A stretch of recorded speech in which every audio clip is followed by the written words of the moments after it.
Hi everyone. All nations on our planet have their own peculiarities and traditions and culture. Some of them overlap or merge, and some are completely different. However, there are tribes on our planet with traditions that can astound or even shock a modern man. Some of these tribes are known for their notorious cruelty, others for their own ideas about beauty and very bizarre rites. So, let's take a look at people whose way of life is so different from ours, it defies comprehension. Let's get it on.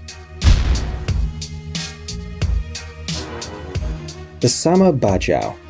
Have you ever heard of sea nomads? Whatever you do, don't let these gypsies make you drink. This ethnic group of people, which includes several indigenous tribes of Indonesia, Malaysia and the Philippines, has perfectly adapted to the maritime environment. They live a nomadic lifestyle, seafaring in the endless Indian Ocean, and spend most of their days fishing. Their life, work and entertainment entirely depend on the ocean.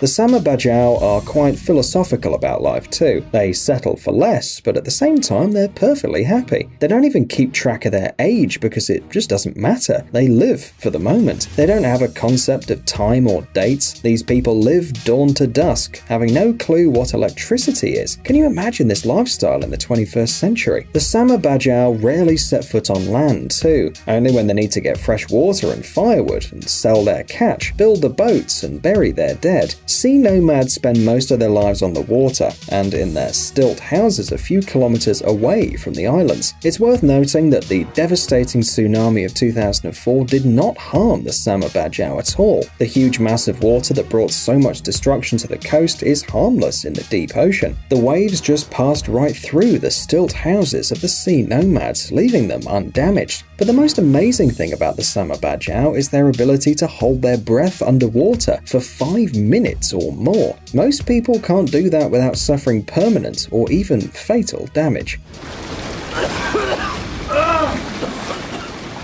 However, the Sama Bajau, known as skilled divers, have no problem staying underwater for a long time. Scientists have been struggling to explain this unique ability. After all, these Sama Bajau are still humans, just like us. A thorough research helped uncover the mystery, though. It turned out that the secret lies in the DNA of the sea nomads. Researchers claim that these Sama Bajau are adept at freediving thanks to the long work of the natural selection. Their internal organs have actually changed. For example, they have an enlarged spleen, which enables them to spend many minutes underwater. The sea nomads also have some differences at the genetic level too. The Sama Bajau acquired a gene that makes blood divert from the limbs to the vital organs, the brain and the heart. Another gene hampered the production of carbon dioxide in the blood when a Sama diver is underwater. Sometimes nature does some mind-blowing stuff. The Korowai people. This mysterious tribe from the southeastern West Papua in the Indonesian province of Papua was unaware of the existence of any people other than themselves until the 1970s. The Korowai live in an isolated area between the mountains and 2 large rivers. They number about 3,000, and their way of life hasn't changed for centuries.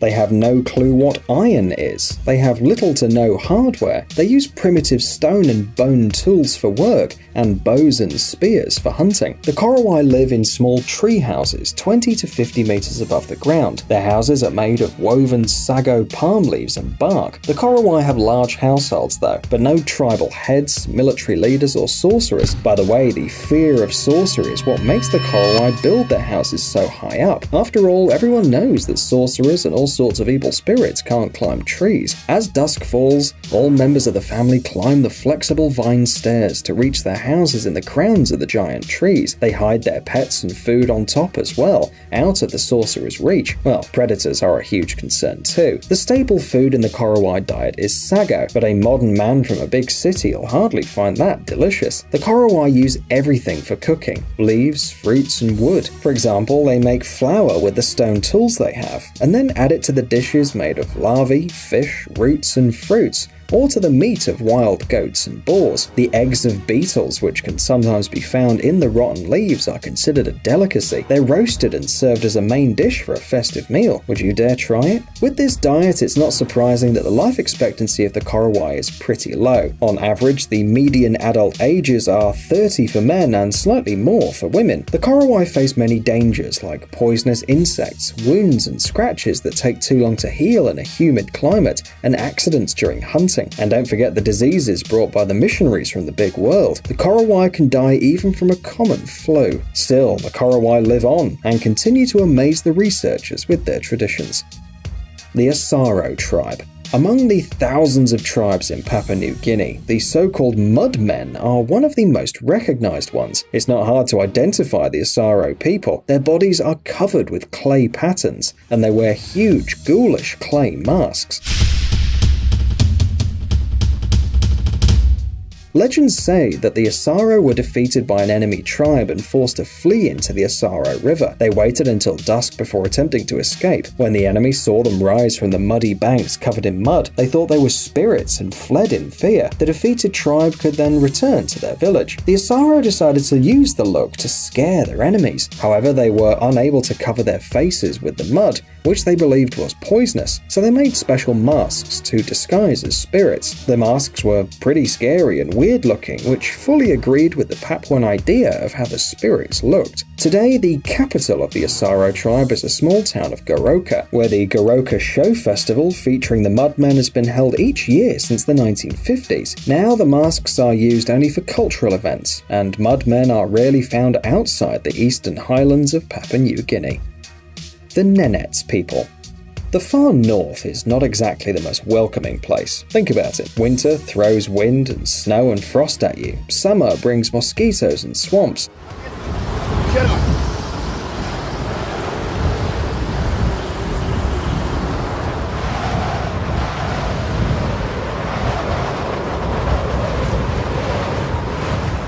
Any city dweller would find such conditions extreme, and it's unlikely they'd survive there. However, for the indigenous people of the north, it's just their everyday life. Just like hundreds of years ago, the Nenets reindeer herders lead a nomadic lifestyle. They live in a chum, a dwelling made of tall poles and reindeer hides. It literally takes half an hour to assemble and dismantle a chum, and this is a perfect option since the herders don't stay in one place longer than 2 to 3 days. During this time, a herd eats away and tramples all the moss in the area, which means the herders need to move on to find more food for the animals. Usually there'll be 1 or 2 families per chum, i.e. roughly 5 to 10 people. Though the chum doesn't boast much space, there are many rules and traditions that each family member must respect. For example, the chum is split into female and male space, and the women and children can't go into the male space. You can't even go around the back of the fireplace, and you absolutely cannot touch some tent poles. The list goes on. Most of these rules might seem bizarre, but the Nenets pass them down from generation to generation. They also have outstanding navigational abilities. Imagine you're in the middle of the tundra with only the endless snowfield to the horizon. Which way do you go? Surely anyone would be lost. Nomads know every hill and every bush like the back of their own hand. They always know exactly where they are and where their friends and relatives are heading, despite long distances and lack of communication. For the Nenets, paying a visit to their friends who are 100 kilometers away from them is just as easy as visiting a neighbor next door for the city dweller, and even if the family leaves while one of its members is away, he'll always be able to find their new camp.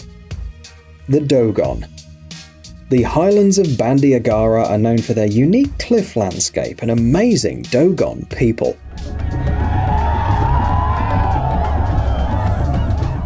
The height of some cliffs could reach 600 meters, and the sandy plateau became home for roughly 300,000 people. The Bandiagara escarpment was included in the UNESCO World Heritage List for its unique beauty and historical significance. The Dogon tribe also lives here in the most hard-to-reach areas. They live the same way their ancestors did many centuries ago, without electricity or any means of communications. Their villages with clay houses resemble dwarf dwellings. The Dogon cultivate seeds and vegetables and remain faithful to the ancient traditions of their tribe. Scientists believe that the tribes originally inhabited the Niger River Valley since the era of the pharaohs in Egypt. For a long time, the Dogon people remained secretive, as the tribes intentionally isolated themselves from the outside world in order to maintain their identity and ancestral traditions. Turned out they made the right call. Thanks to the isolation, the Dogon tribes could preserve their unique culture, social structure, and fancy rituals. The Dogon have